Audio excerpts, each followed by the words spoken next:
svakako da je u Novom Sadu, evropskom gradu starom 2,5 veka, gradonačelnik Miloš Vučević otvoreno pozvao građane i građanke na politički motivisan međusoban sukob.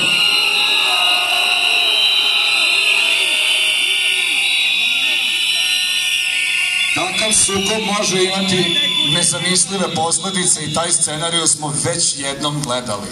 Neki od nas i više puta. Ovo je prvi put u istoriji, ali zbilja prvi put u istoriji, da gradonačelnik Novog Sada iz ličnog i partijskog interesa zloupotrebio položaj na tako brutalan način, podelivši građane na lojalne i one koje su se usudili da misle svojim glavom i svojim obrazom.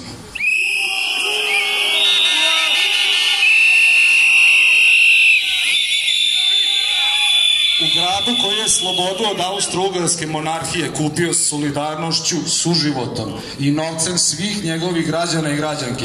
Ovo je nezapamćen presedan koji potencijalno može biti ispisan krvlju.